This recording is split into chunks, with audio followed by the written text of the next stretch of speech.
is not killing itself. I guess the only thing that really didn't transfer over is like these things up here.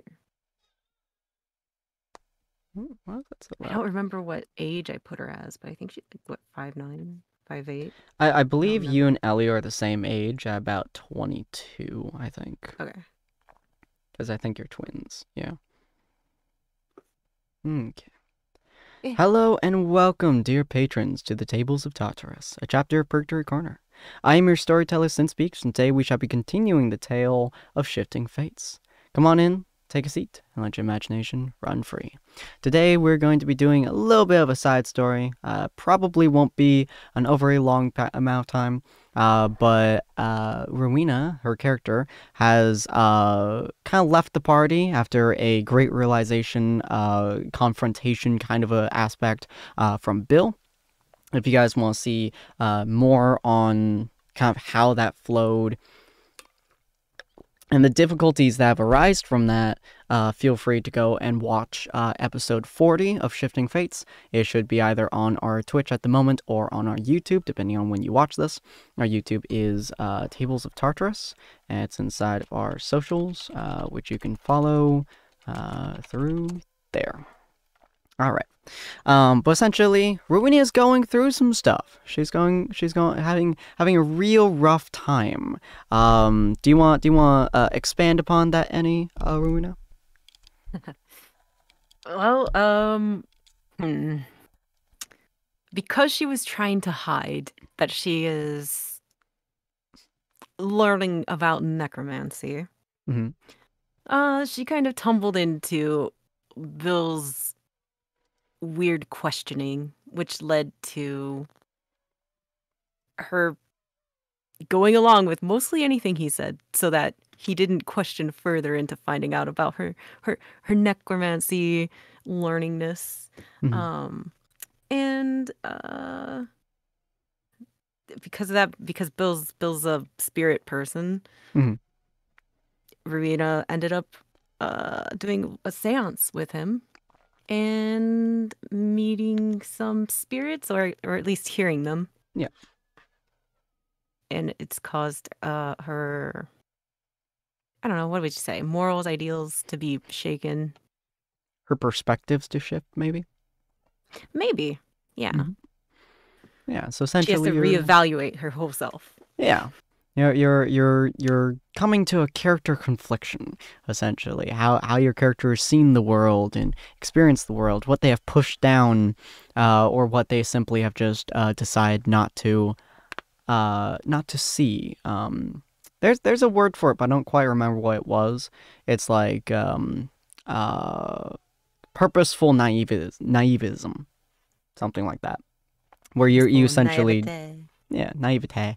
You're essentially, you know, that there are issues around, and you're kind of either consciously or subconsciously choosing to put to the side, essentially, not quite ignore it, but it's not something that you focus on, even kind of when it's pressed into your face. And this is one of those moments where you're having to confront it. It's not really something you can quite push away, not to the same degree that you have been. But yeah, so essentially you run out of Averin's room, or speed walk out of Averin's room, I suppose. Run out the tavern. You vaguely hear Ellie asking Jackson if she should go after you, but you didn't stick around long enough to hear Jackson's answer, and you essentially just start booking your way out of the dwarven town, Village. city, village. That's a good word. Dwarven village. As you do, you vaguely kind of recognize that the guard you were talking to last time, the big guy, he kind of waves at you as you're walking away. She'll wave back. Oh. I mean, she kind of got him into that. Mhm. She's gonna honor having talked him into that. Mhm. And so yeah, you pop out on effectively the same road that you air quote road, because the area is just full of bumpy hills, dusty trails. Even the ground underneath you cracks from how just dusty and dry it is. And the sky, of course, is the same general shade of gray that it always is, with the rolling thick clouds. And probably about like a couple miles to the west, is the Trailblade Tears. Not super far away from you, but not super close either. Um, and yeah, your mission at the moment is head back to the Citadel, I suppose. And you want to do something with Shars Rock, I believe, yeah? Yep. So, having heard that Hmm. Ellie might be following or not, she's going to kind of purposefully leave her trail easily followed, Hmm. uh, for at least a little while. Yeah. Um, because she doesn't know if or not Hmm. Ellie is going to come along, and she doesn't want her to get lost. Uh, so she kind of starts heading towards the Citadel. Hmm. Uh, I don't know how long it would take for her to get into like the trees or something, Hmm. but It would probably take you're almost probably 10 o'clock or so when you start walking towards the forest. And so as you're kind of walking to the tree line or so, it takes you probably about half a day. So you walk through the darkest points of the night, and this is one of the first times that your character will have ever seen true twilight, because the trees tend to obscure a lot of it, and the citadel tends to kind of go into nighttime, more or less, when it's nighttime. But as mm, you're walking kind of towards the tree lines and the great tree and everything like that, it starts getting darker and darker until it hits twilight. In Ryotao, it gets a very special kind of lining when it becomes twilight, which is almost exactly at midnight. And what it is that it becomes dark, almost to the same type of darkness as Cataclysm. And so it's almost like absolute midnight black as you're walking through the area. It's it gets a little bit colder, it chills down, it gets silent. Almost nothing comes out at midnight, and everything just kind of gets quiet. Everything get cold and kind of dark, and it's the one of the few times, especially while you're walking, you kind of get to the tree line and everything like that, that you would have probably ever felt truly alone. Because most of the time that you've been on these adventures, most of the time they've been journeying, you at least have the feeling of the Citadel on your side, on your back. They're at least mentally with you, from Fae to your family and such like that, or traveling with your friends, or going to meet your friends, or anything like that. But going, away from the Dwarven area, heading towards the Citadel, you're kind of in between those two feelings. And so, with the midnight darkness approaching and slowly fading, is one of the very first times that you will have felt absolutely and truly alone while walking. yeah, she doesn't really have too much of a purpose right now. She was just Hmm. taken off Yeah. So it because will. I guess her way of dealing with things is running from them. But when she gets to the tree line, Hmm. um, since it's so dark and everything, I don't think she's Hmm. going to go into it just yet. Yeah, you probably will have Uh, encountered like the very edges of the trees. The great tree, at least the one that's at the north here, it's probably not too far from that. Probably like a 3 hour, 4 hour trek. So it's you hit the very first tree, probably almost at exactly midnight, and there's very sparse trees lining in front of you, and then the great tree, and this one is like uh I think probably like 2-3 miles tall. And so you can easily see it even in the darkness. As the darkness slowly approaches, obviously it starts to get a little bit darker and you can't quite see it as well. Um, but you at least know where you're going exactly. And so you hit the tree line, very sparse amount of trees, and then it gets quickly more dense as you start heading closer and closer. You know this is also the edge of the trail Blight Tears, more or less. Okay. Hmm. Um, she's going to stop and just kind of just go up into a tree if she can Hmm. climb up there real quick and just sit for a moment. So Yeah. she's not easily discoverable if Hmm. anyone's following her. Oh yeah. So you But head into the tree, and it's one of the few trees around, so you get pretty good vantage view of everything. You can hide in the tree fairly easily, and yeah, it's dark. It's quiet. There's not, aside from you rustling the branches, even the wind isn't blowing. And with the constant cloud coverage up above, it's very dark. Your eyes are straining to see anything around you, aside from the branches that you're pretty much immediately touching. The silence is approaching and encroaching everything, making every noise that you make by being the tree ever so much louder, and just feels melancholy to you, I would say. she'll take a swing from her, what was it, water skin or Mm-hmm. canteen? Water And yeah, Mm-hmm. she'll, it's cold outside and it's cold water. And then she'll remember, oh, Mm-hmm. there's a stone in here making everything cold. And she'll kind of just like upend the water skin.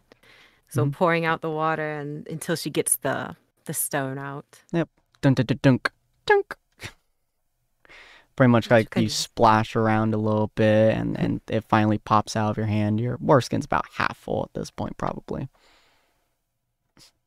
she'll set that to the side on probably another bench with Mm-hmm. her pack and everything, and then she'll just hold the stone in her hand and be like, just if she was at a table, she would be just Mm-hmm. what is it? Tapping her fingers across it, trying to think. Mm-hmm. And she recalls how it seems like almost everyone has some sort of spirit or god to talk to, and how she has only just finally seen or experienced the spirits, Mm-hmm. and how Ellie is not crazy but actually talking to gods. So this stone must also be real. It's not an actual ice cube. It's it's it's real. It's she said it's supposed to be Mm-hmm. to Shar.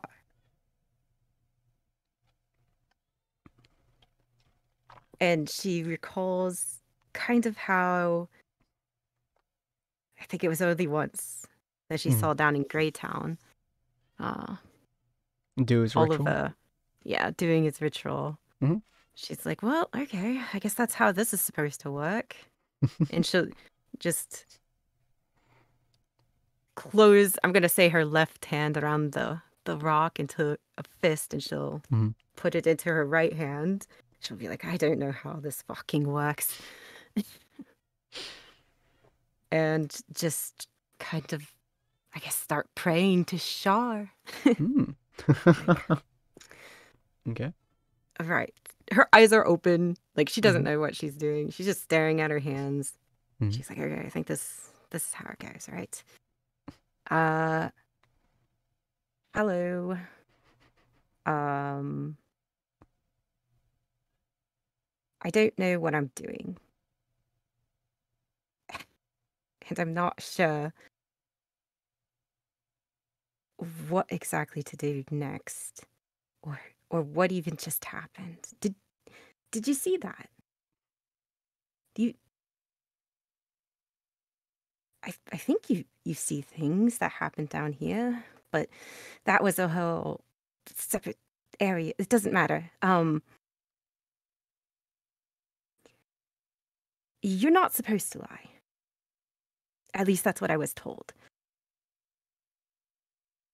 And I have some questions that I would like to have some answers to, if you're able to answer them. She'll kind of just like look around. For Anything different? a few moments, you don't really see or hear anything, and then very suddenly, the hairs on the back of your neck and your arms slowly kind of rise. It's the same feeling you get whenever you're like hunting something, and it's almost like something's watching you.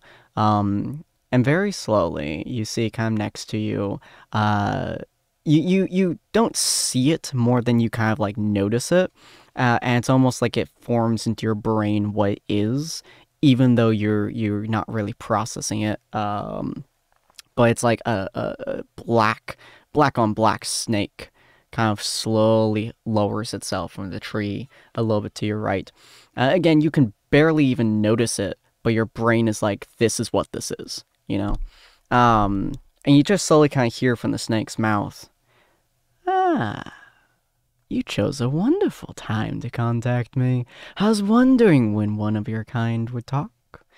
It's so rare that I get to interact with one, especially one who seems to keep abandoning all those from above, not quite below. I can only see so much, child, so very much. This is a moment of pure and unalterated power from myself. But the rest is twilight. The rest is time of balance between myself and Palor. I only know so much from your little bird interaction, but I heard everything you said loud and clear. I am not able to lie. This is true. Whether one believes this or not is entirely up to them. I choose not to lie. It is, you could say, a quirk of mine. But I would say that the bird is fascinating. Is there anything in particular that you need, child? You're doing well. Verena kind of like it looks confused at the "you're doing well" thing, and says, "So you don't lie, but what about spirits?" They have no reason to, except for the very, very angry ones. But the spirits don't really discriminate because they can't. Spirits don't see you the same way that your kind does. They see you more like mine. You exist, you're a speck, a dust, a mote upon the existence. The only things that they truly dislike are those that have gathered their wrath, including those that have been slighted upon, and those that do not understand the mysteries that lie behind, like the many that dislike your sister. She is, well, more Palor's pawn than mine, but she is a tool, one who refuses to go into our hands, a tool that we cannot use. So, we don't. And because we do not use her, it is difficult to interact with her.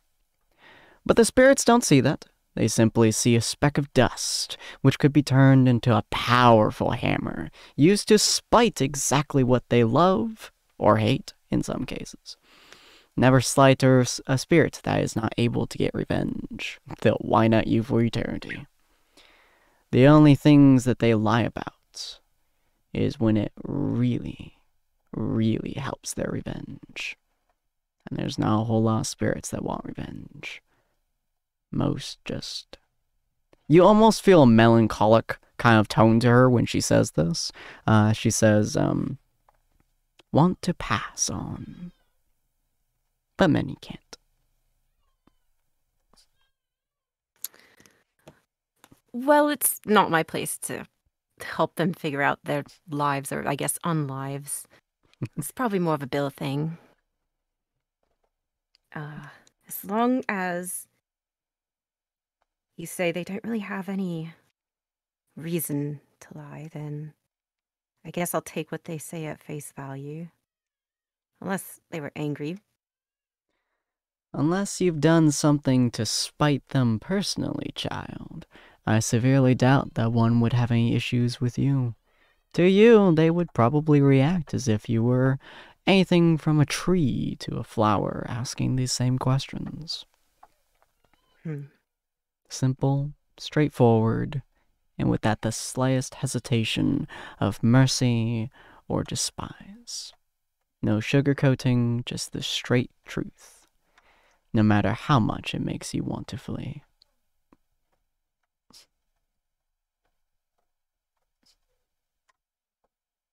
Makes me want to flee.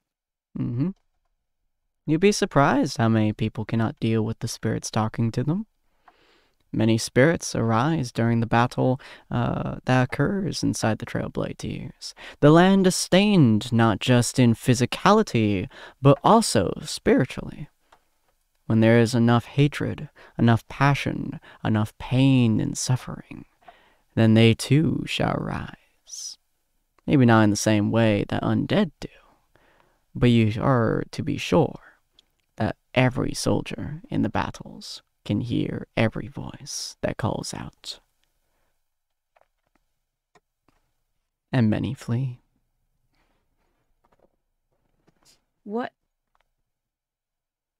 is the war to you? A game. Why?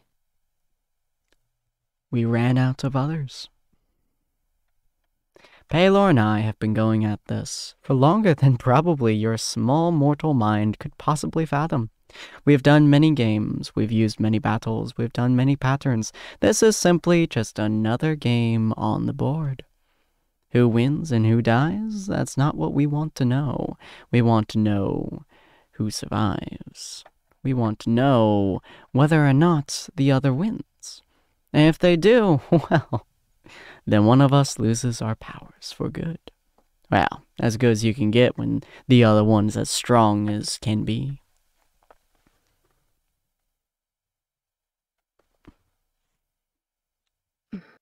But why use so many people? What if you just went at it with like the couple of people you have?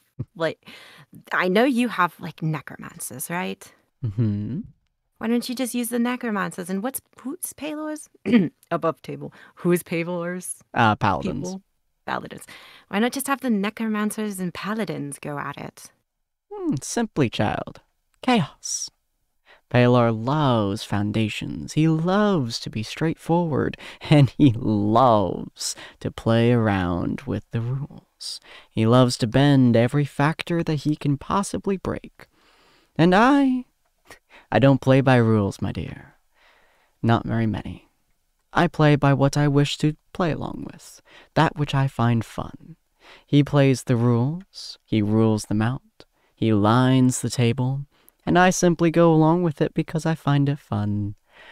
And I put my team, I suppose, my necromancers, along the same borders.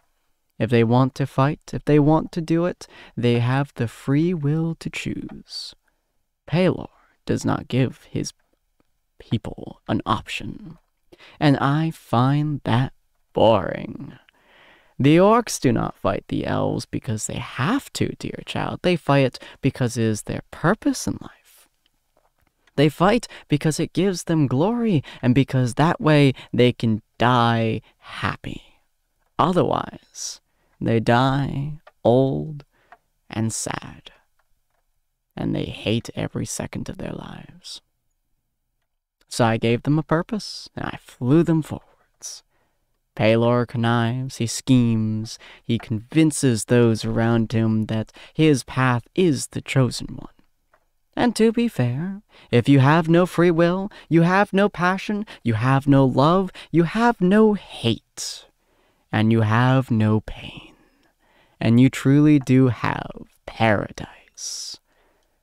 But it's not paradise I want to be in, nor do my orcs. So, one of you has to lose for all of this to be over. Indeed. Either one of us has to lose, and the other one gains the powers. Somehow we both lose. If we tie, we simply pick another game. We've done chess, we flipped a coin. It got stuck. But we have never had a game that we have won. Not the two of us. We have slaughtered thousands of our brethrens. Most of them are in the hole. And some have changed, some do not. Some hate us, some revere us. But we play this game because we're bored, my dear. If we just use our paladins and our necromancers, well, that would defeat the purpose. He forces his armies to fight. I let mine choose to fight. That is the game. Who will win? Free will or forced will? Are you really here right now? I am here as much as I can be. Right now, it is a time between powers. Inside of the area, the land between powers. So I can put almost my entire force of will down here. If I did, of course, you would explode. But I'm putting down as much as I can without your brain imploding in on itself. This is so dumb. Marina's gonna cast Hunter's Mark on her.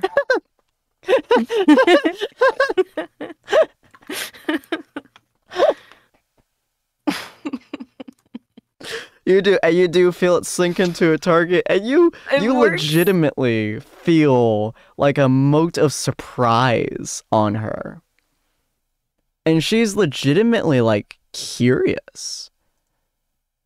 Like she raises what you can feel effectively her raising an eyebrow, and is legitimately curious on what you are planning on doing.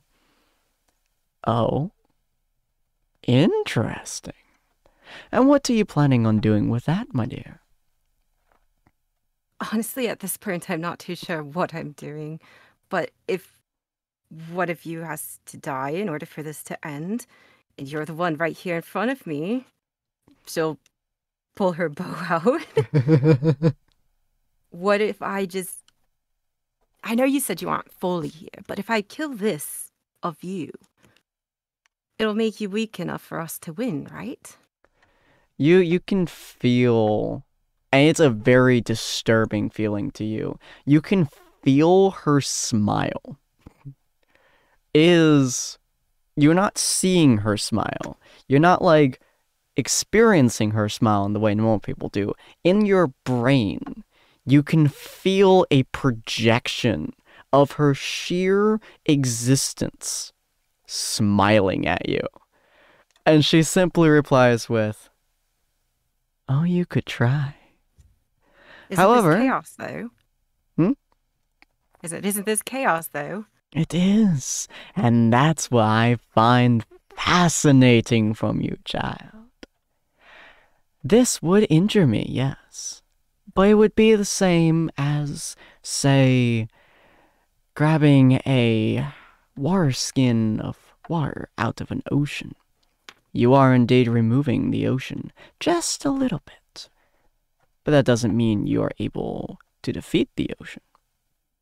If you wish to kill me, child, you will have to scale my tower. I am incapable of leaving it, unfortunately. Not my mortal body, anyways. We are bound to that tower, as Pelor is bound to his. It's what gives us the ability to influence the continent as we have. We are physically here in this continent, moving things back and forth. The power is flowing between each side. It's why this area is so unstable and why it's dying. However, if you do want to shoot me, go right ahead.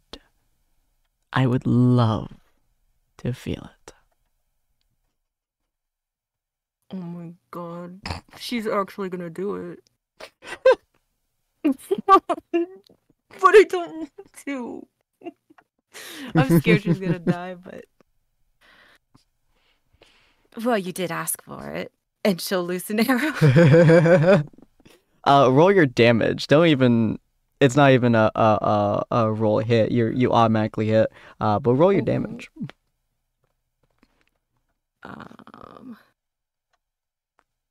You must roll the attack before I roll the damage. All right. So I do have to roll it. Thanks, game.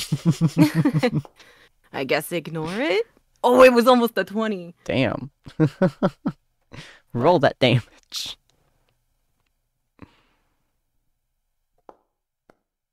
There you go. And then also your hunter's mark. Yep. Very nice. All right. Damn. So you watch you fire the arrow and you watch it sink into the snake. And even with your very bad vision at the moment, just because it's so dark, you do notice it's bleeding. It is legitimately actually bleeding. You are watching the blood of a god seep out of the creature. And again, you feel kind of the mote of surprise on her. You feel no bloodlust. You feel no hate. You feel no violence that is coming towards you. But you do feel surprise and entertainment is the only thing you can specify. As she smiles at you and she says, I have not had my own blood drawn for over a millennia. Well, let's try it again then. And she'll do her second attack. She's not even moving. Okay. I'm just curious on how much you're hurting her. Oh, she's crazy, man. Ravena's broken right now. Oh, do I just roll damage again? Yeah, if you can. Let's see.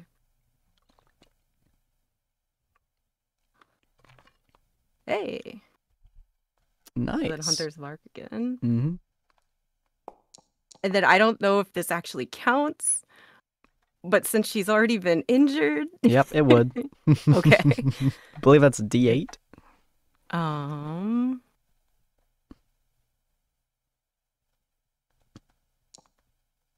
Nice. There. Not the most damage, but that's still a healthy chunk.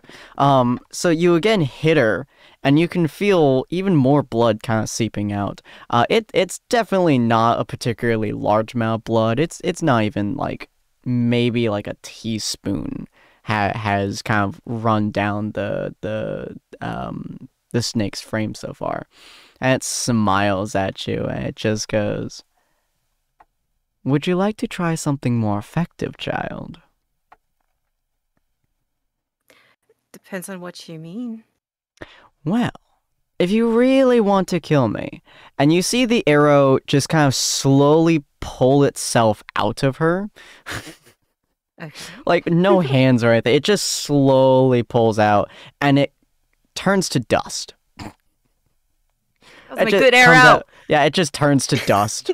Right next to her, and then the other one slowly pulls out, and this one has you can actually see it because it's slightly glowing, a blood red, crimson tinted arrowhead as it slowly floats back to you. This is now an arrow marked with the blood, the ichor of a god. You cannot kill a god with their own blood. This is true. Fact is, heavily ineffective. That wouldn't even scratch me if you tried. But if you were to, say, inject the blood of a god into another god, then their bodies would start to reject it, and they would start to fail. If you want to kill me, child, draw the blood of Pelor. Inflict your weapon with it, and shoot me. To do that, I highly suggest hitting him with this arrow first. Weaken him, make him bleed, 'cause he will not stand still for as long as I. You are fascinating, child. Your own sense of... what's the word? Shit. It's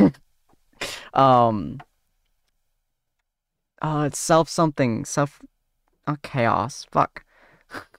self-preservation. I don't know. Yeah, maybe. Um, I don't know exactly what you're going for. yeah. Your sense of self-actualization, your ability to remain standing when a god herself is facing you down is astonishing. You have the ability to go anywhere you want, wherever you want, just like my orcs. Therefore, if you are so truly hell-bent on killing me, if that is truly the answers you seek and the questions that you so desire, you will have to get stronger, my dear. I haven't even moved. Fight Pelor on top of his building, on top of his tower. Find him at the very top of it. Stab him with this arrow, or shoot him. Draw his blood, coat your blade, or convince him to coat your blade with his blood in the first place.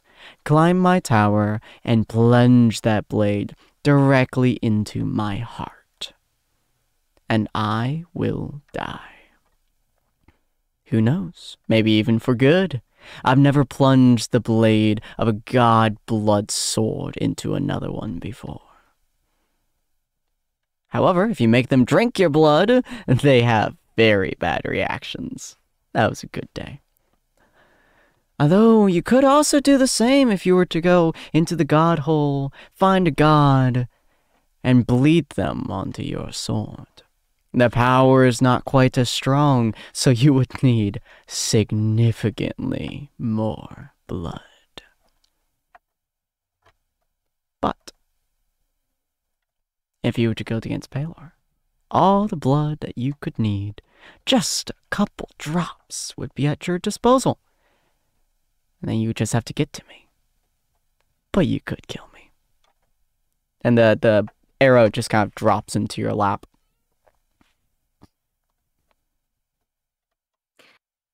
I don't know how to get to Pelor. There are many ways to do so. One is to simply climb his tower. It's a long, long journey. Another one, find a flying beast and fly straight up. You could teleport. You could even ask the man to bring you to his physical form. Very few have seen him in his physical form, and very few are strong enough to even see him. But if you were to get to him, there are many ways. You could even ask him, just at the pinnacle of the day, as bright as the sun can get, inside of the middle of Helios, in your Craven kingdom. If you look up to the sky, and you call his name, and you say, I would like a visit, he may grant that request. However, be warned, it may not end well for you. Nothing seems to be ending well for me. You're still alive, child. That is all that you need to be for things to end better.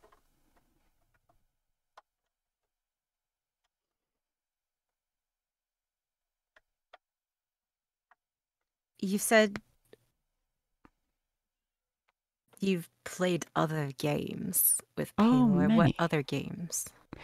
This is not the first war we've had. This is not the first continent that we have dual ruled.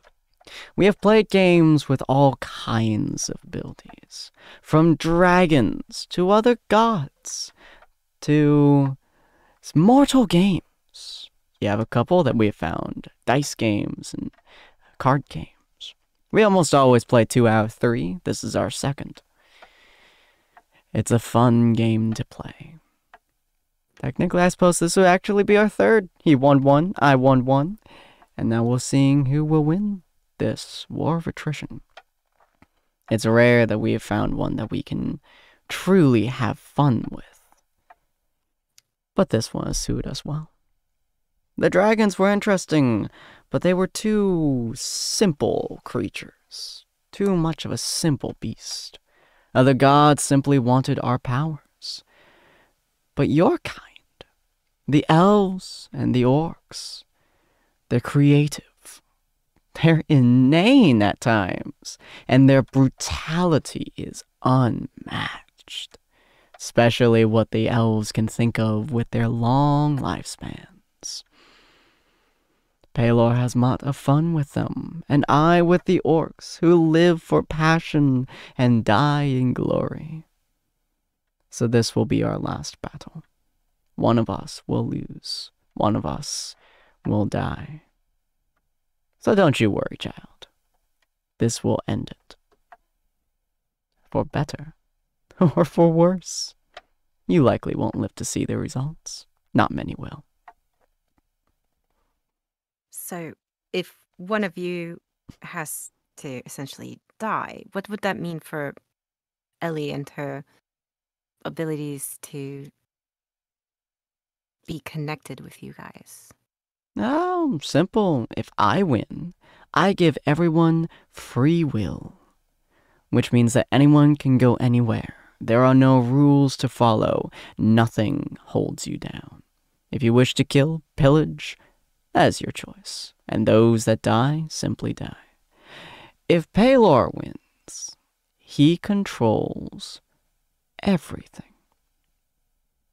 He controls all emotional states. He controls all laws. She controls all powers. Or he controls all powers. Which means that your friends would all get controlled, including you. You would experience true, unbridled paradise on this planet. There would be nothing better. But you would simply not have a good time. So, if one of us were to win, either your team would be as they are, and you would simply have to survive all of the creatures that now have free will. Or you'll be controlled, and you'll experience paradise for the rest of your days. Depending on your definition of paradise, I consider it my own personal hell. So, this continent is only for the game. The game is for the whole world. This game is for the continent, yes. Okay. We have killed many gods, but we've not killed all of them. There are still some that are stronger, and they're simply ignoring our game. It's like a little, how do you humans say it? It's a pissing match between the two of us and all those under us. When one takes the other's powers, we will then be on the same playing ground as the other gods, upping the ante, climbing the ladder, so to speak. I have no interest in whatever battles that may lie afterwards. They're simply not my interest. But Pelor, he wants to be number one. He wants to climb to the top. And there are also a couple others, ones who are slowly gaining power, like the ones that your little team had destroyed earlier. What was it, the Equality Goddess? Or something like that, yes. They're all young. They're slowly growing. But maybe with time they'll beat us. We don't want to lead the party on for too long. As the night comes to a close and morning starts to rise, those need to get their sleep. And I'm afraid that me and Pelor have been fighting long into the morning. And people are starting to wake up. And that's boring for Pelor. That's why he wants to end it. He wants to climb that ladder as soon as possible. Who's more powerful than you? Many gods. There is one in particular who raises above. They are, how do you say, the reigning power on the entire planet. He reigns over almost all of it. He chooses where the sun and the moon go on a day-to-day basis. He is about as strong as me and Pelor combined, and then add another one. There are a couple others who are about the same power level as me and Pelor.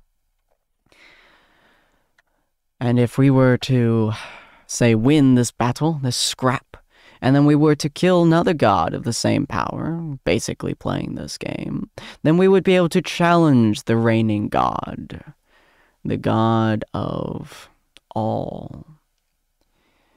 And we would get to win his seat and power over everything, every place on the earth. Does the god of all have a name? No. He has been alive for longer than any tongue has been able to speak any language. His names vary, but very, very few know of his existence. So no language that has arisen on this continent would have a name for him. He is simply the Old One.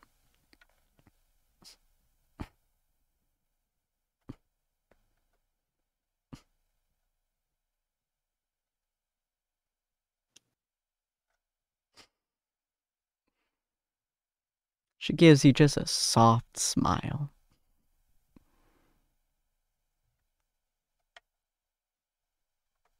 If I get Pelor's blood by killing him, would you stay in your tower so I could come and kill you? Oh, certainly. If you, a mere mortal, chooses to kill a god, then you effectively would have his powers. Those who kill gods gain their abilities, if they so choose.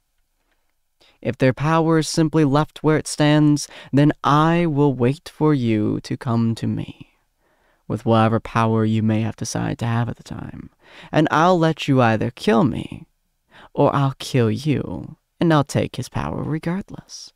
If you manage to kill both of us, well, both stones are finished, and the Old One will gain both of our powers.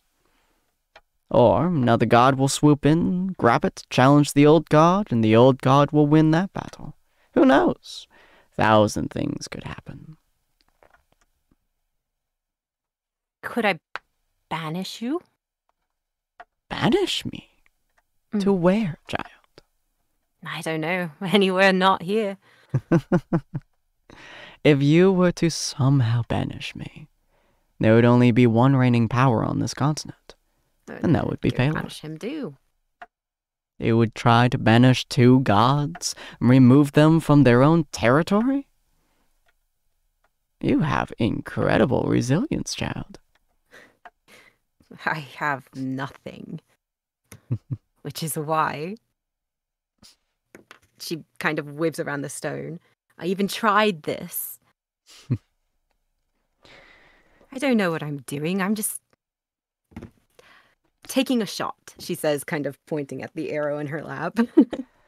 Well, you now have the ability to kill a god if you so manage to hit him in the heart. So I would say it's a shot well taken. I don't know if this is right, though. No one does. I've been alive for more eons than your brain could fathom. And even I don't know if I should continue this battle, for I am tired. It's the same old thing over and over and over again. He's a stubborn man, Pelor is. So honestly, I'm just seeing what your party does. Whether I win or lose means nothing to me. I'm curious on what the chaos will arise. I'm curious on what the little things will do. There is a man who has arisen that has gained my curiosity.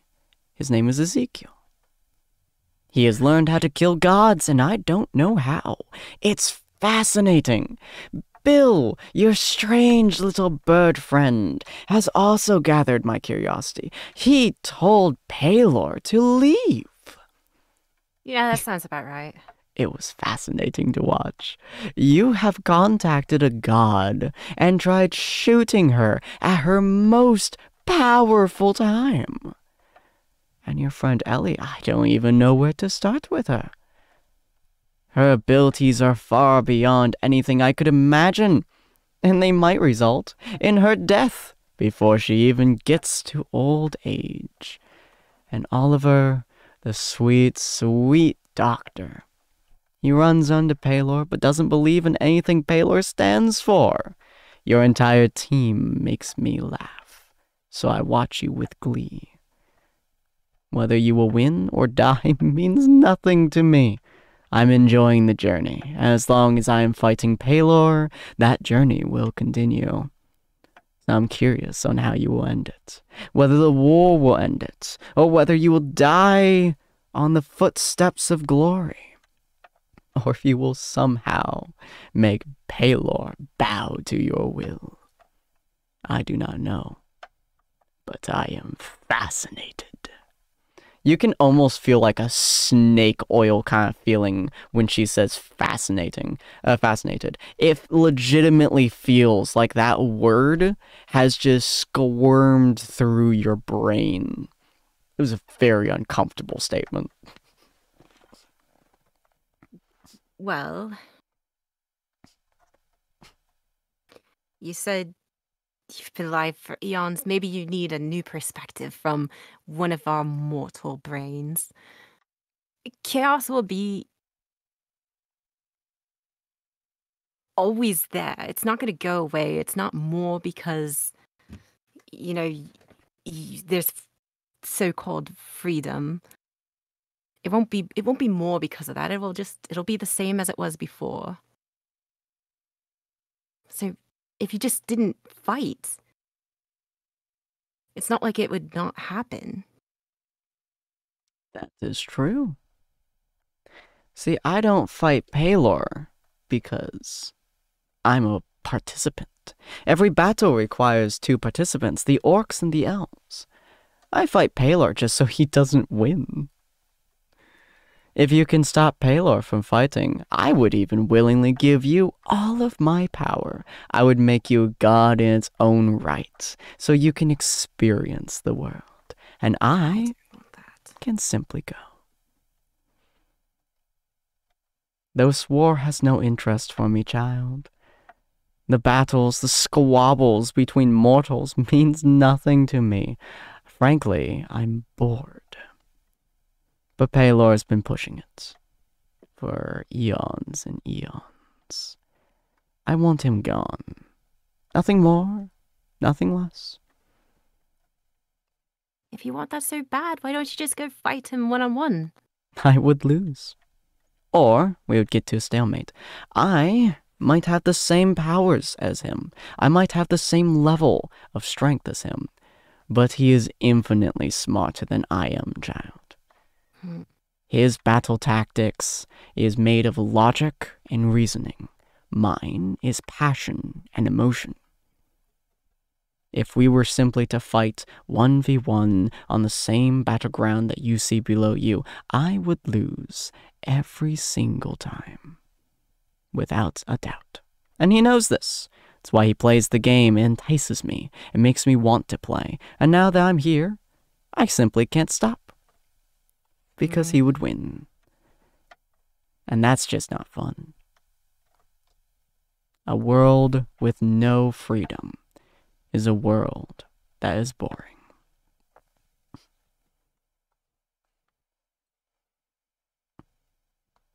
But it is safe. True.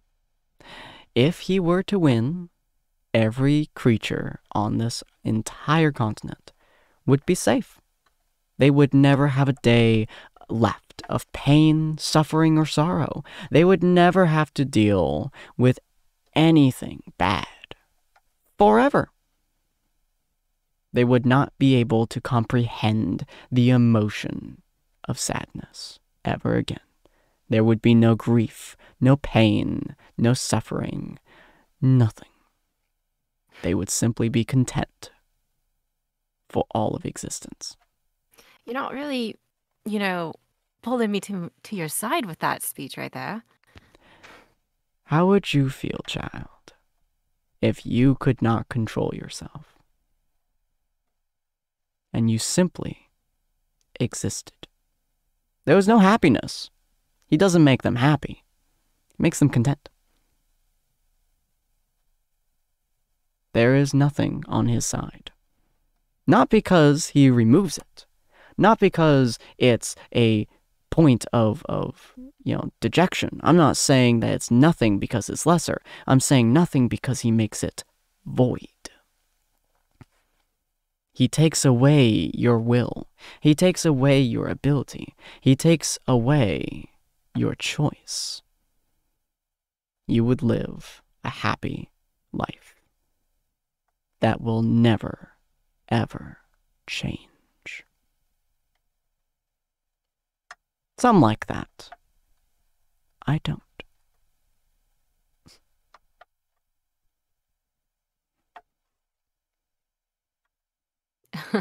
Marina did exactly what I just did, which is inhale and then exhale. Mm-hmm.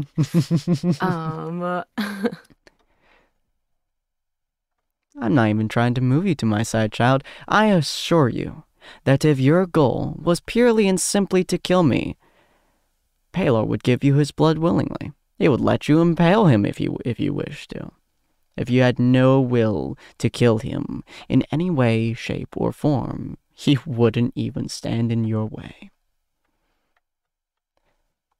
But it's on you to decide whether or not you wish for your sister, of all people, the one whose freedom is her entire life, to be bound to the confines and chains of absolute control.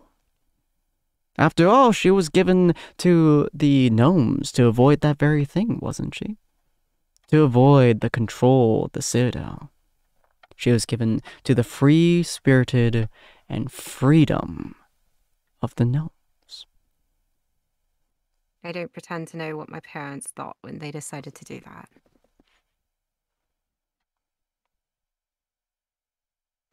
Do you know? Do you see inside their head? Is that why they gave her away? I know only that which I can see, and that inside of Helios is exceptionally little. But I do have connection to Ellie because of the fact that she is touched by another god. Just not fully. When your sister was born, I had a brief connection to your mother. One that lasted maybe a second or two. She wanted your sister to be free, to be happy. Whether that's because the Citadel does not give that, or because the gnomes could give it better, I don't know. I simply don't. Honestly, the way that your mortal brains act confounds me at times. It's confounding me currently. All I know is that the Citadel is under Pelor's influence, which means that it focuses on a rigid level of control. While the gnomes, on the other hand, are mostly ignored by him. They're free-spirited, free-willed, and while I see very little of them, I do know that they are pranksters at heart. And something like that, compared to the rigid system of the Citadel, must have a level of freedom that the Citadel simply does not.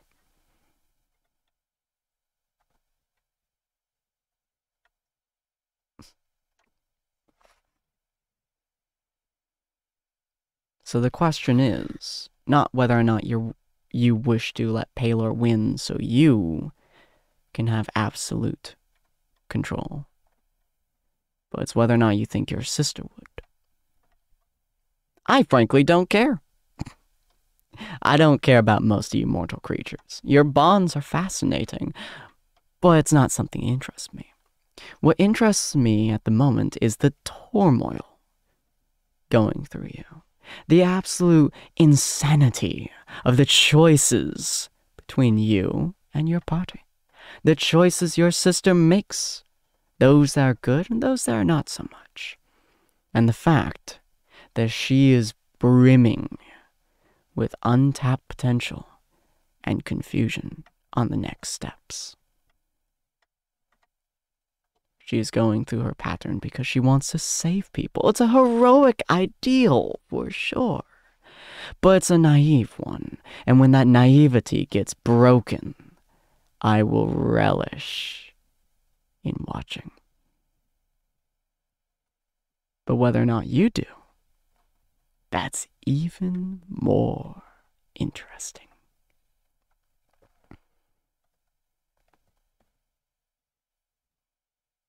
So you plan on letting her get hurt? Certainly. She cannot survive without being hurt. I have no interest in whether or not she lives or dies. I'm interested in the choices she makes. And if that leads to her death, well, so be it. I'll find another.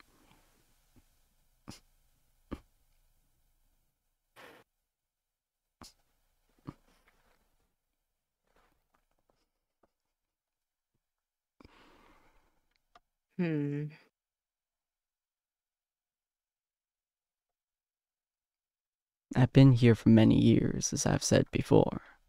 Your kind are a dime a billion.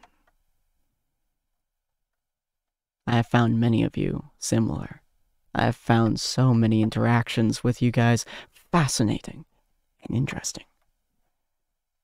And you and your group are just another ball that has fallen down that I find interesting and wish to play with for the momentary lapse that you exist in the same timeline as I do.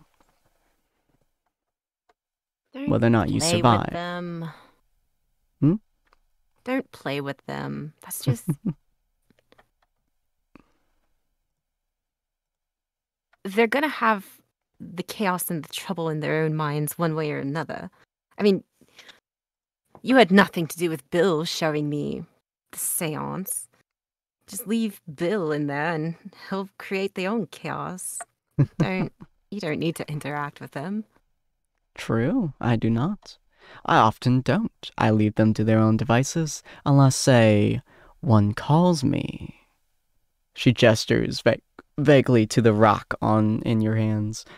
Or they spawn in the same realm that I am, as Ellie does in her sleep. Or, for example, if Oliver were to pray to me rather than to Paylor, I would just simply answer the call.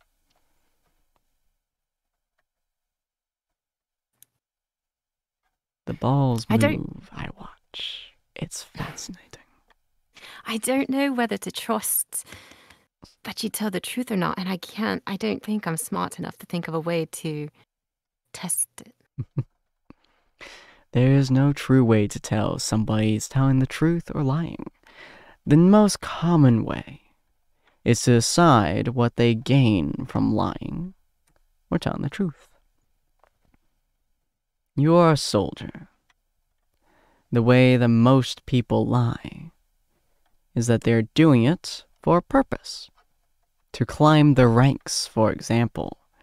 To save as many people as they can. But it all lies heavily on whether or not they care. I do not care about the circumstance. I have no interest in this little game of leapfrog that you and your teammates are playing. You are a child to me. Not even a child. You are a speck. A creature that has barely lived. Why would I lie to what I would consider to be the seed of a tree? There is no purpose to it. There is no point. It does not further the game. It does not even interest me. Well, why would you talk to them then, just in general? Why would I talk to them? Yeah. You shot me. What creature shoots a god? What creature shoots a being that considers them to be lesser than a fruit of a tree? Only those that are absolutely inspiringly intriguing would do something so absolutely insane. I talk to you because you do things that I, even in my great and insane age, would never have ever thought of. That's why I talk to you creatures. Your little lifespans make you do the most crazy things. Stuff that Paylor absolutely detests. The fact that you have your own freedom infuriates him. But it fascinates me every day I watch. That's why I still play this game. It's because creatures like you appear every so often. What infuriates you? What infuriates me?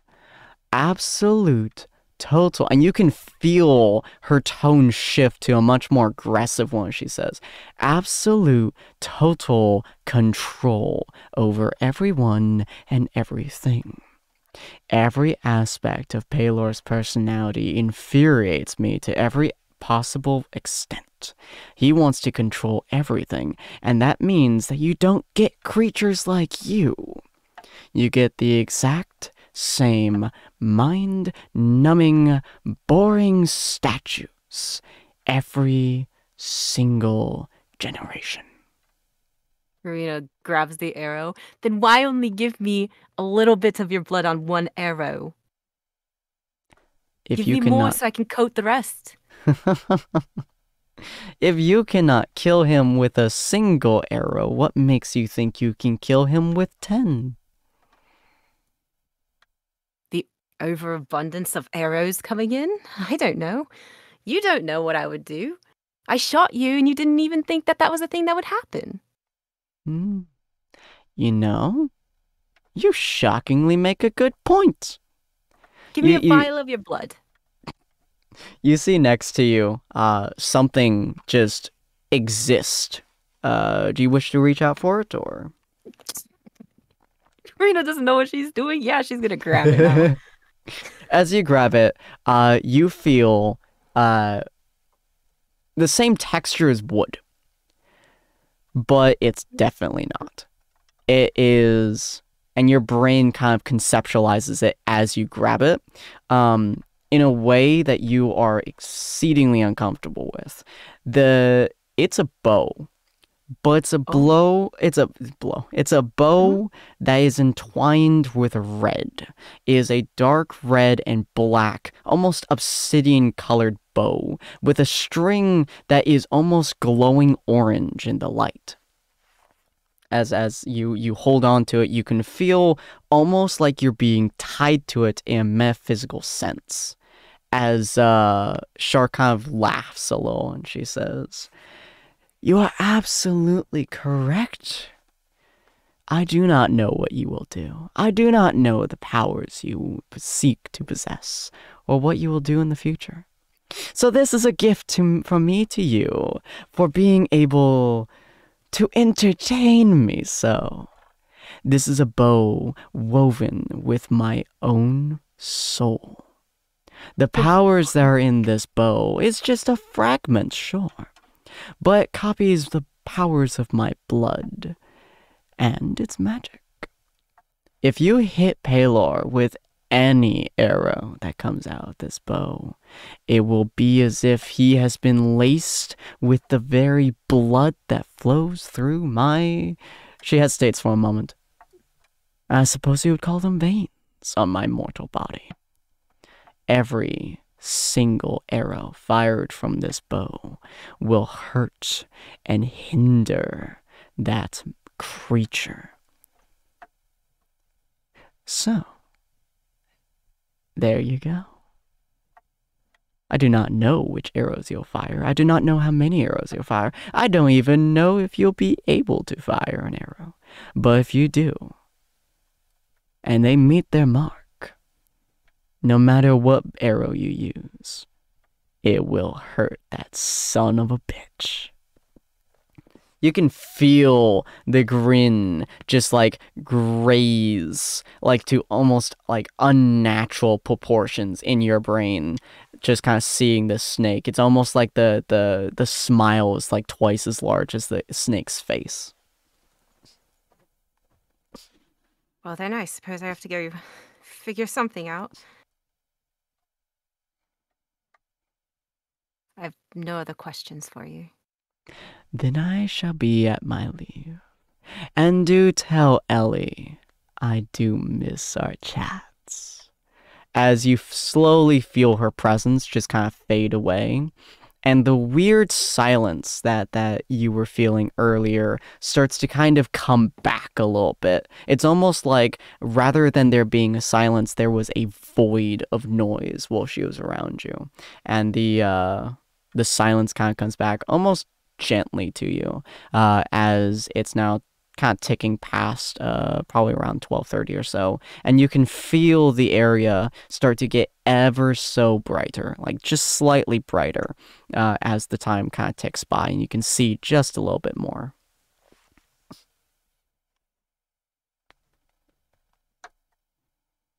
Well, that was interesting. I'm not sure exactly if I want to shoot a god, but I mean, now it's an option. And I guess she has two bows right now. Yeah. So she'll just put both of them on, like Nice. pack them both away. Not sure which one she's going to use, but she's going to go talk to Faye, however long it takes for her to go. Nice, there. nice. So you probably, get out of the tree or such, put both the bows on you, and as you're walking through the forest and heading towards the citadel and the like, it starts to get brighter and brighter. Probably by the time you're finished walking, it's like 6, 7 a.m. or so. It's a long walk from the dwarven area to the citadel. It's probably like a full day's journey of straight walking or running or so. I believe you have a couple things that make your trip shorter, actually. I have It might be one of the original ones. Stride. Oh, it was the other form of Deft Explorer. That was it. Yeah. So unfortunately, you don't quite have that at the moment.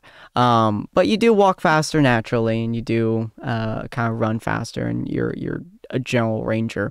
So you know the path better than most, and you're doing this alone rather than with a party. So effectively, your time is faster than it would be. So it would take you around a full day's travel to get to the citadel, unless you were to, say, run the entire way. She'd definitely just be like maintaining a good jogging pace the whole way there. So yeah, it would probably take you around like a full day or so to get there. So you would probably get to the citadel at maybe like 2 a.m. the following day or so. And yeah, so on your journey, once it got to obviously lighter times and you're in the forest and whatnot, you would be able to see your boat clearly. And it's pretty much exactly what was in your head. It's a obsidian and red bow, almost like lava going through a rock. It's very nice. It's the same texture as the wood bow would be, although you can almost feel it being like infinitely harder. And the bow is bright orange, even on your chest. It's an absolute bright orange. And you've probably tried at least once or twice, and probably hunted for squirrels and stuff like that, to like put a arrow on the bow. The moment you put the arrow on the bow, the arrow itself, specifically the arrow head, changes to a red color, and the shaft changes to a black color. When you take it off manually, it takes like 30 seconds or so, but it reverts back to a normal arrow color. But if I shoot like, say, a squirrel or a rabbit or something, does the animal change at all? It does not, no. It's pretty Even much if I say gut it, nothing's different on the inside? No. Well, right where you hit it, pretty much it's almost like it goes through like butter. Like even like just taking the arrow, and then again like 30 seconds or so you would take the arrow and slice it down. Wherever it is red, when you like kind of pull it off your bow and stab at something with it, it slides through like butter. Like it is obscenely sharp. It's like as sharp as a scalpel. Is obscenely sharp, but as it changes back into regular color and such, it goes back to the regular sharpness.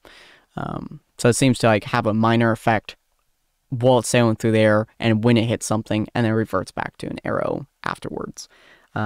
but doesn't seem to do anything to the squirrel's insides or change any properties of it or anything like that. Okay. Yeah, just seems like a. And mechanically speaking, it is effectively a +1 bow. And it has what I will consider to be called a God touched effect. Anything that you hit with this arrow that has properties of gods or has the effective soul of a god or anything like that, has divine origin or divine attributes, you can hurt, even if naturally they could not be hurt by almost any other means. So it's more divine, not like necromantic, right? Pretty much, yeah. It Okay, good. is very much so divine magic. Okay. You would call this celestial magic. But yeah, essentially, you could actually hurt anything that is of divine nature, even if it normally is impenetrable to almost everything else. Effectively, this is a +1 bow with a +1 damage, but yeah. But it does have that aspect of you can hurt things that should not be hurt. Nice. Yes. Yeah. But I definitely want to get to Fae. Yeah. You would eventually, make it into the Citadel. You would make it to Fae. It would take you a little bit to get into the Undercity. Trying to actually get in there, you have to obviously kind of connive your way in there, as most people are aware that you can more or less move freely. But a lot of the guards and stuff like that, they're like kind of hesitant to bring you in, so it takes you like 10 minutes or so to like convince them. You're like, oh, I'm here, I was up in the Citadel, come back down, gonna make my way in, don't worry about it, all that stuff. And they're grunts. So eventually they just let you in. Lot of protective security and things like that. But you do eventually get your way in. You make it all the way to Faye's original location, which is just a small, nice little house. She seems to have stuck with the house. It seems to be pretty far from most people. And she does look much better. She is taking the antidote fairly regularly, and she has pretty much no blue veins left on her. So she seems to be pretty much back to 100%. So Rena, opens the door, comes in, shuts it, puts it back against the door, and looks at Faye and says, like, I think I fucked up. Oh? Are you okay? I don't think I've seen you this word before. I don't know what I'm doing anymore, Faye. She sits down on the chair. Faye will put her hand on your shoulder, kind of, just kind of respectfully letting you know, like, I'm here, And she'll explain, like, the seance. And then I don't know, I guess I just ran away from the problem. And I stopped and used stone to talk to a god. You talk to a god? I guess. I don't know. At the end of the conversation, I have this now, and she'll take off the bow, show her. Wow. I don't know what to do. I used to think, and I still kind of feel the same, but now I kind of feel like it's a little wrong. I came in to the army, Mm-hmm. I'm trying to be the best I can be. You get promoted, You're always good at that. Harder missions, complete the missions, get the higher rank, I just... Has that changed?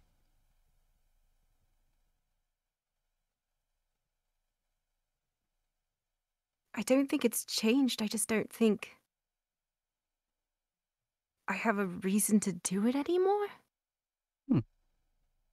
Well, what was And your I don't original know what reason? I don't. That's the thing. I don't think I originally had a real reason. Well, I. my original reason was you. Well, that's not good. You should have your own reason. I I decided to come into this military because I wanted to make some kind of difference, and I believed that the military was the best choice for it. The war is dangerous, and that required a lot of training. And at first, I thought I wouldn't quite be cut out for it.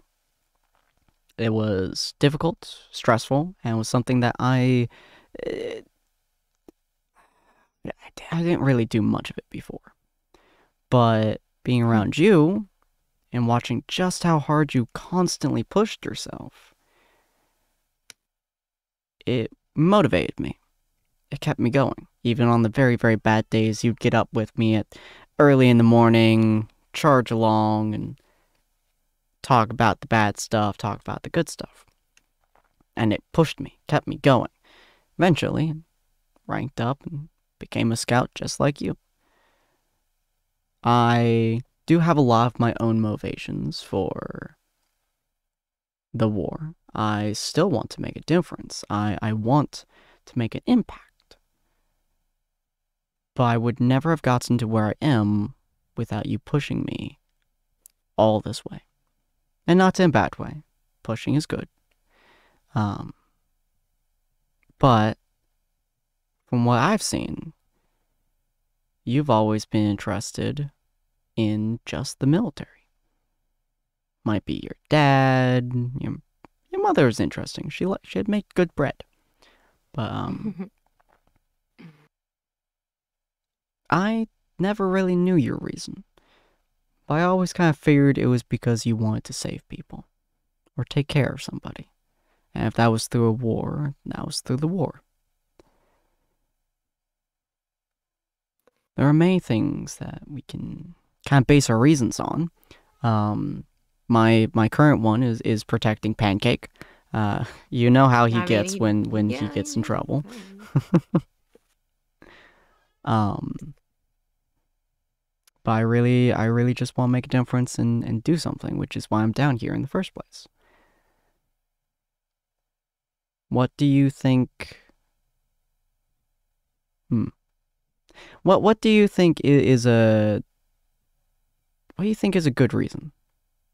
Is it family? Is it friends? Kind of gestures to herself a little bit. Is it your other buddies in the military who will go to this war? Is it that new crew you've been hanging out with? Is it the land? Do you want to protect the city, the trail? There are many reasons to fight, but if you don't know yours, you're just gonna kind of be wandering in circles, and it's not good on the battlefield. It's gonna poke you on the forehead and go, you gotta have a clear mind, and clear mind needs a resounding focus. That's what we were told, anyways. I don't think originally it was to save or help anyone. Mm-hmm. I think it was just,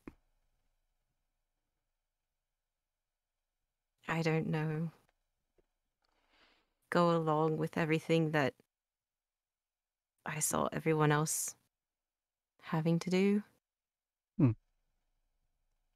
Do you want to save people? That's the thing. I'm not sure if I do or not. I think if someone does something and that's what they want, for instance, if they wanted to join the army, and they knew going in there's going to be a possibility you're going to get into some trouble and end up dead. Like, they knew that. Why would I want to stop that? That's a consequence of the action, is it not? One could say that, yeah.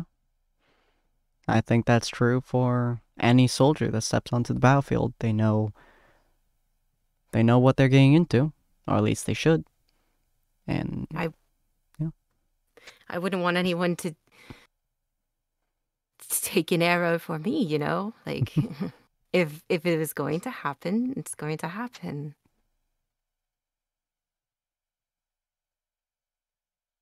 At least that's what I originally thought.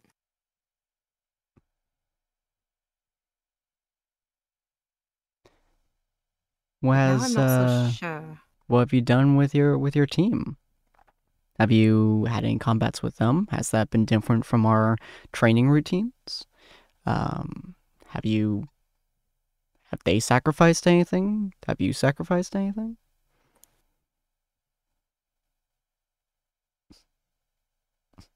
I feel like to sacrifice something, you have to kind of care about it, right? Generally, yeah. I don't think I've sacrificed anything.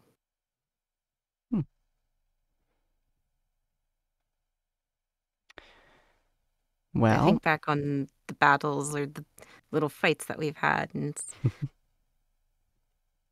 I genuinely didn't really care about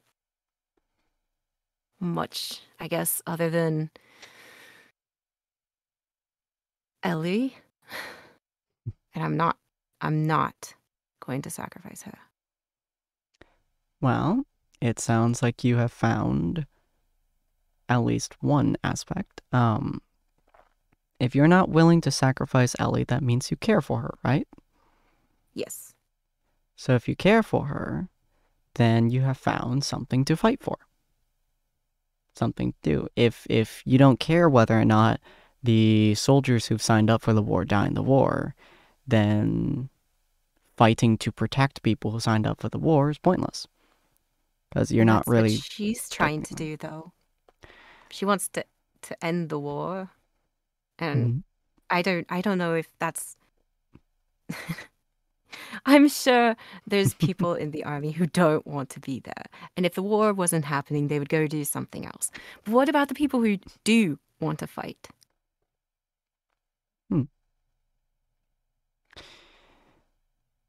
Well, that kind of sounds a little bit like what we've been told the orcs want. Exactly. They want to fight. They always fight. Maybe it's just something they enjoy, possibly. But I mean, if you stop the broad war, that doesn't quite mean you stop the skirmishes. So maybe, I don't know. you could be the first one to design a underground ring of fighting for people who want to fight and get their violence out.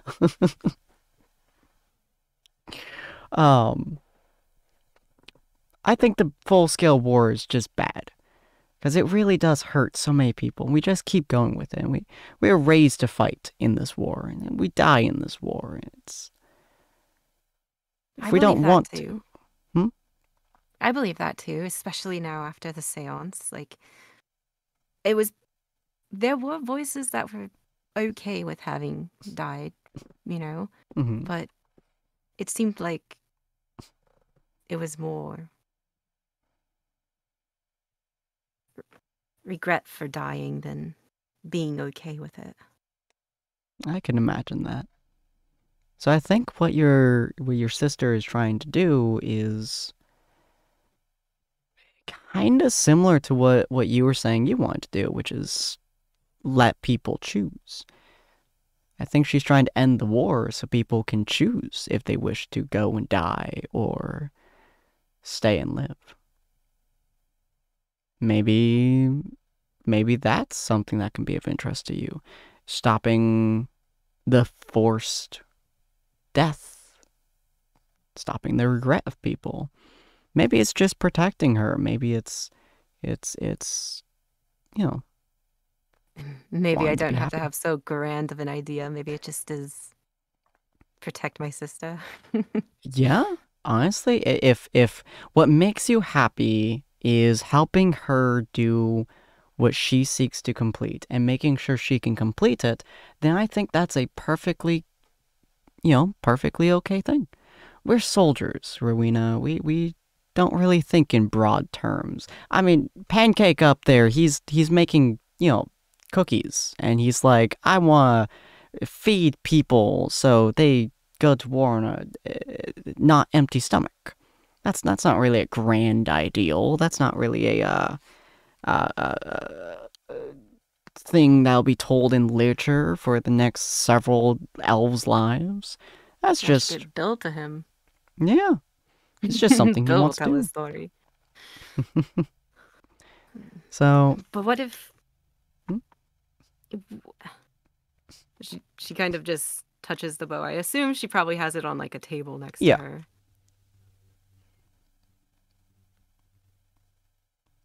Would killing a god be correct though?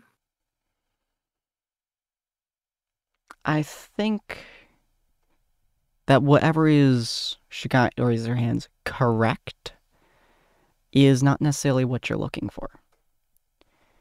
I think what you're looking for is it something you think should be done to protect your sister? Is it something you're willing to do to help? We don't know if it's going to be good or be bad. I don't think any of us can. We're fighting against deities in some cases, like you. I cannot even imagine doing that. Me But neither, and I don't want to. I don't know. It's weird to admit, but I think I'm actually scared of it. it's okay to be scared. I was But it's scared when so I was different to dying. go off script. I don't.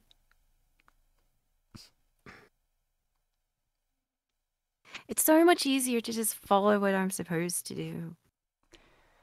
Well, um, when I had the poison, the Mhm. disease running through me, the way that I kind of came to terms with it, I suppose, before your doctor friend got me all fixed up, um, is I followed what I believe were my orders to a T.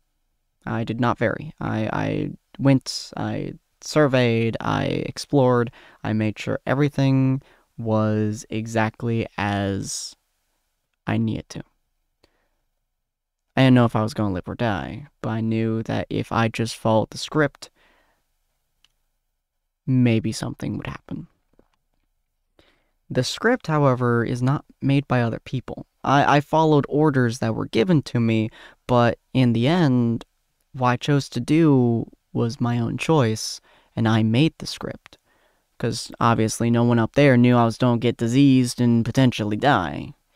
And it's very vague that, go down here and explore everywhere. So there's not really any script for me to follow, so I made one, and I followed it. If you find it easier to work with a script, and you think that's the best way to go about it, and you're not willing to sacrifice your sister, so obviously she's important to you, she is what you wish to follow and do, then make a script around her. Say, for example, you'll protect her until your very last dying breath. You know? Of course, That yeah. that's yeah, that's a script you can follow. You'll never deviate from that. Um and the But script could be like, if it turns out I need to kill a god, I'll go kill a god. There's your script. But yeah, I think it's a lot of fine detailing that you're trying to put in, but you're using a very broad brush. Just make the broad strokes. and let your teammates make the smaller ones. Don't know if that'll help or if it'll work well, but I think you have a good team so far, from what I've heard. The doctor is definitely helpful. Yeah. So I think they might be good at some of the planning. They might be good at some of the finer strokes or broadness. And I think, I don't know, if you follow a good script, I think that it might help.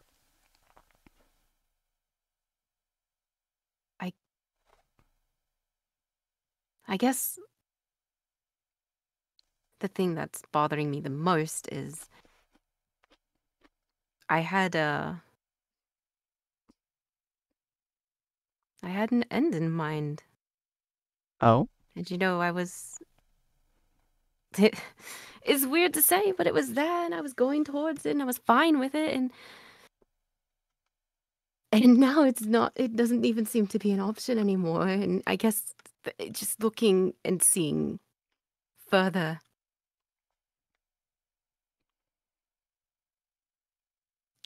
the blank canvas is scaring me.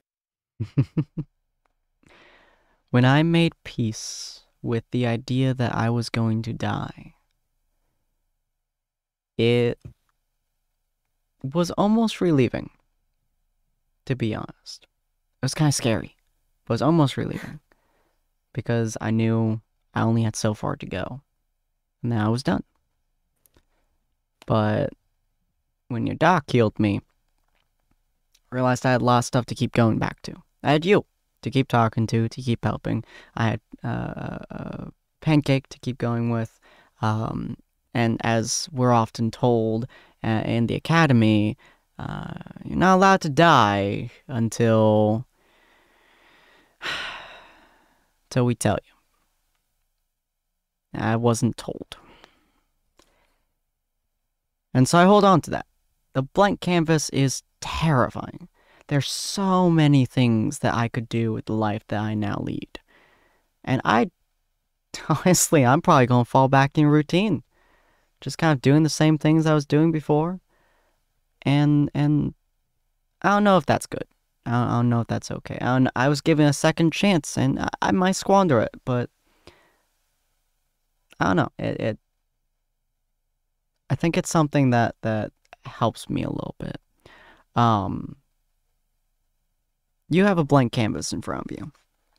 So march onwards and make it as you go. Make a script. Grab a paintbrush. Dip it in paint that you can't see and splash it on the canvas. Take away the blankness. Add some color. And you know what? If it's a weird combination of colors, that's okay. Because it's your painting. You can do it. No one probably, she kind of like looks up for a second. It would maybe be unless there's a god watching. That might be weird. But no one's really caring about what color of green your painting is, you know? Splash some color on there, make it less blank, and forge your way into a better time. Am I helping? I think so. Yeah. You said you made peace with death, and I guess what I have to do is make peace with life. Well, if it helps, I'm always here for you to come back and talk to, or if you find a weird communication stone, you could send messages to me too. And that you can only do by living. So, I mean, there you go. Reason number 1. 2, I guess.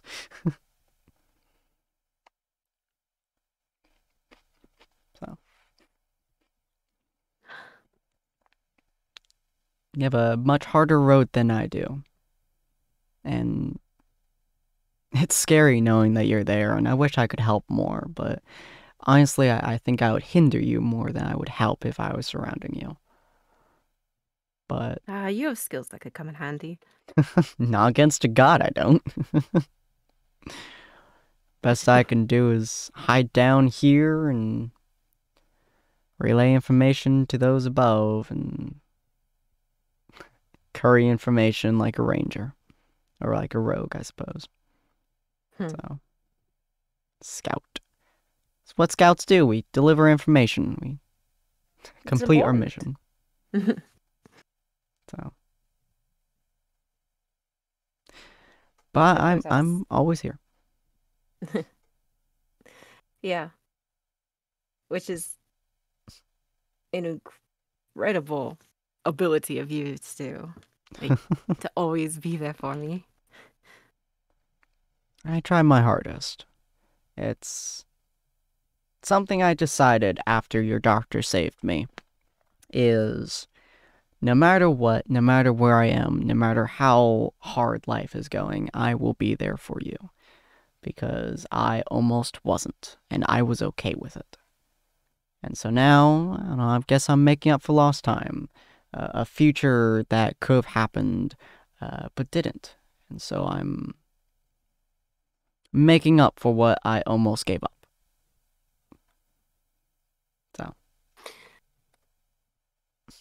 Do you think your hate for the orcs and everything matched up to mine? I think I was a very odd soldier in the war. I never actually hated the other side. They weren't really a thing to me, per se. It was like the idea of fighting the boogeyman, or fighting one of the monsters in Cataclysm, or a goblin, or something else that I've almost never seen. They probably exist.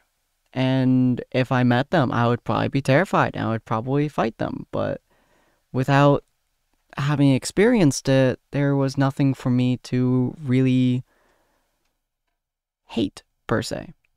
I followed the steps of everyone. I followed your steps. And if I had to fight, if I saw an orc, my reaction would probably be to shoot it. But I don't think it would be with malice or hate or anything like that. I don't have really any feelings towards the orcs. They fight, and so do we, and it's like fighting a squirrel. You shoot it, it dies, or it bites you, you die, you know? Not many soldiers follow this ideal, so it's I haven't really talked about it very often, but that's how I think of it, at least. There's so much that's just changed over the few weeks I've been gone. Definitely sounds like it. You met God. I hate orcs. Well, do I? I don't know. Do you hate orcs, or do you hate what they stand for? I hate them. No, I don't.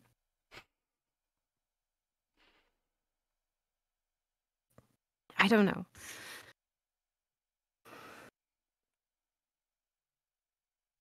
Well, maybe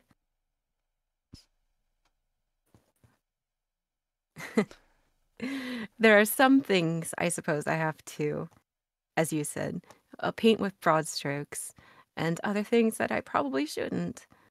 And I guess when it comes to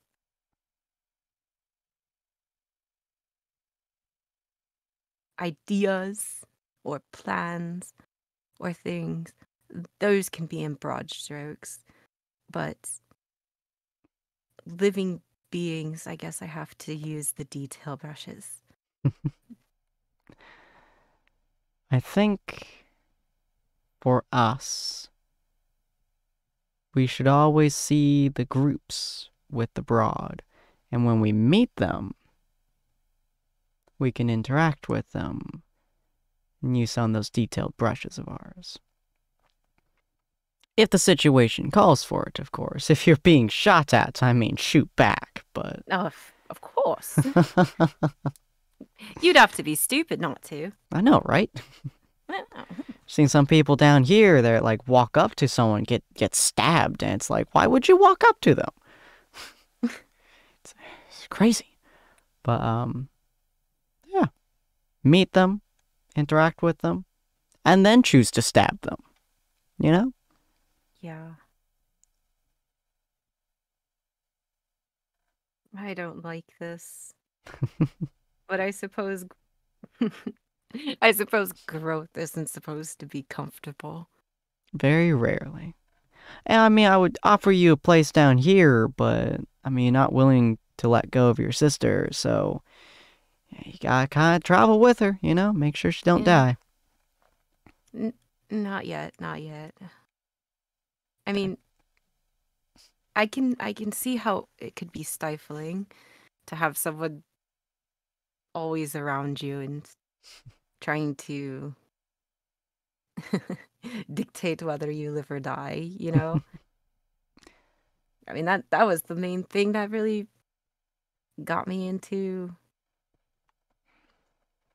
making my own path, which wasn't really, it was following the script.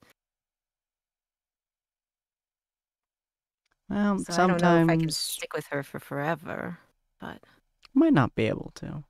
But sometimes to get through really, really tough moments, like back at the academy, you need someone next to you. Someone that watches over you. It gives some people a sense that there's somewhere they can aspire to. They can just keep going upwards for. And sometimes that can carry them to limits unknown. Now, I think your sister might need that. She might be scared. well, I'll kill whatever's scaring her. I don't It's think you can apparently what kill I'm the good at. future. Are you sure? Because apparently she touches the bow again. I'm supposed to kill a god. And if that's possible, maybe I can kill the future. You know, you could be right. You got attack the future. See what's coming at you and just go for it, you know? Yeah, no, check this out. And then she'll knock an arrow. It's like, look at it. It changes and everything. Oh, that's so cool. So It's sharp wicked. too. That's incredible. Well, and you're okay with everything? You have enough? Oh yeah, I'm fine. Oh, I learned to okay. scavenge down here fairly well, I and mean, make some bartering deals every now and again, and I'm doing okay. I'm doing really nice. It's okay. not. It's honestly kind of easier than it was being up, uh, up in the upper city. You're not wrong. My first mission was a lot easier than staying in the barracks and dealing with everyone. It's nice being down here sometimes.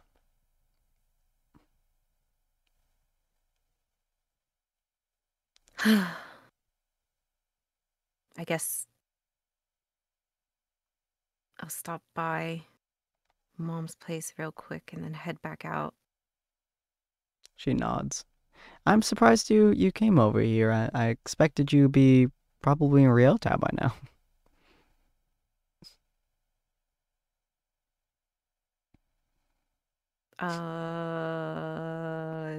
Ryotao, that's Middle the place. Yeah. middle. Yes. Yeah, I was just making sure. Um, I kind of, went through. I just kept going because I was very much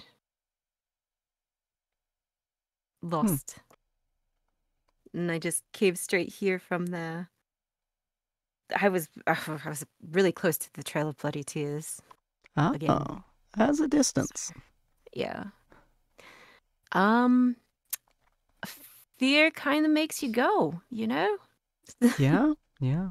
Well, hopefully, I gave you some level of finding something, whatever you had lost, and you go out and fight the future. I don't know if I'm gonna fight the future, but I definitely will try to make peace with life. That sounds good.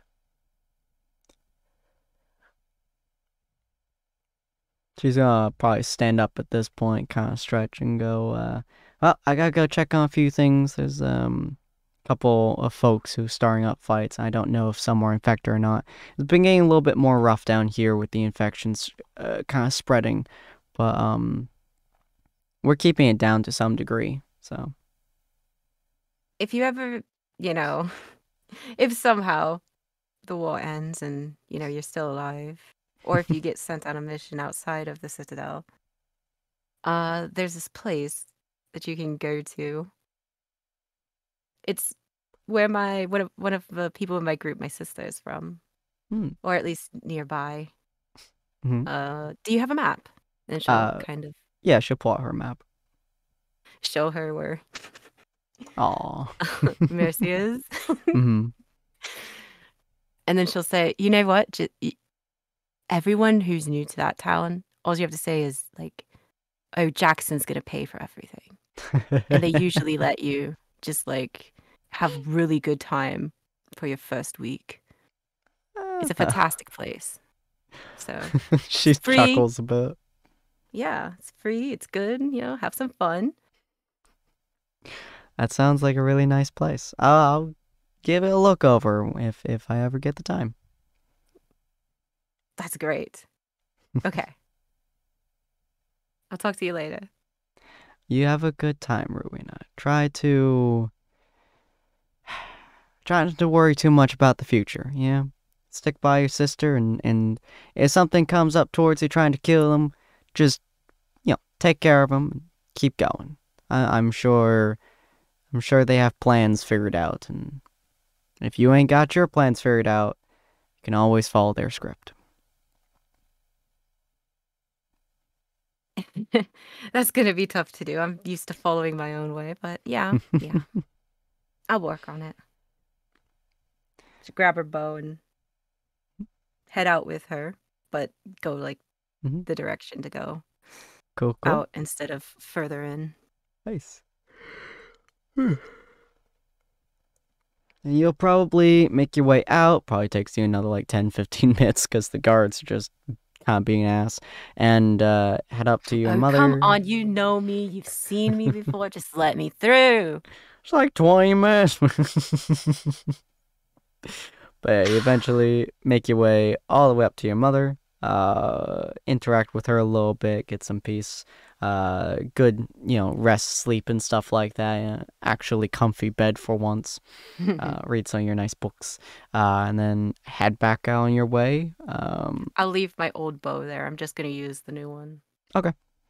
Yeah, I'll add the stats to your new bow at some point. But yeah, and then you start heading back on your way. Took you about a day's travel to get here.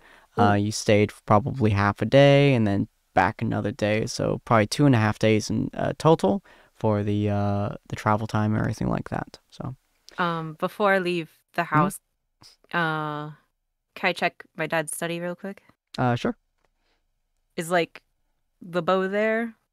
That's a good question, actually. Hold on. I would say he's probably at his place. I would probably say, yeah, the bow would be there.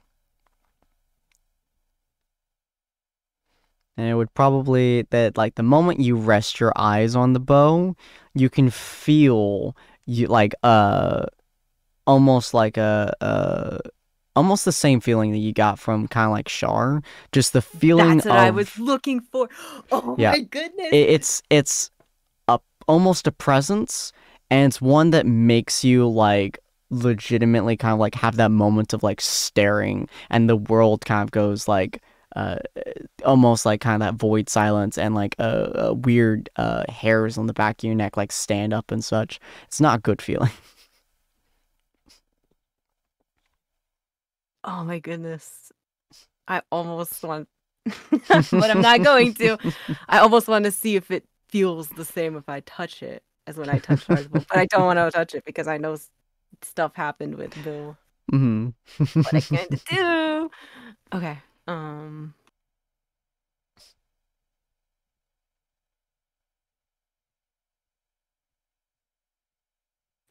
If Ellie had contacted me at any point up Mm-hmm. until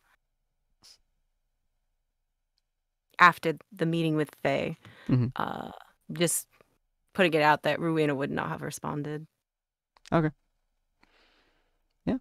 So you eventually make your way out after having set eyes on the bow and having that uncomfortable feeling of just something. And you'd So it be making kind your of way. feels Hmm. like it's. Did it feel okay? So it felt like Shar in the way of like godly, but did it feel like Shar as in actually Shar? No. No. It, Okay. it definitely felt not quite divine, but the sheer amount of power that radiated off that bow uh, pointed at you. It wasn't even like it was just filling the room. It was like you stepped in, you looked at it, and it felt like that sheer dominating power pointed itself at you for like a couple seconds.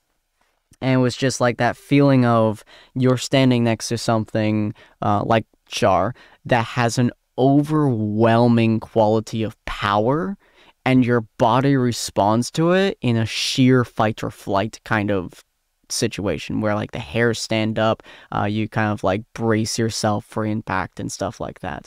It's a your natural reaction to I might die kind of a situation. That's essentially what you would have felt, is just that sheer unbridled, not quite fear, but knowledge of your possible imminent death. And then just a tiny last thing that she would do Hmm. when she would be heading back towards her group. Hmm. Hopefully, if they're still there, I don't know what they're gonna do. Hmm. um, at the height of the day, she doesn't have anything like she did with Shar, Hmm. but she'll just say like, "I'm still not sure if I'm doing this correctly," and just like walking still. She's not Hmm. stopping, but I have questions of a sort for you too, Paylor. Not right now, but eventually.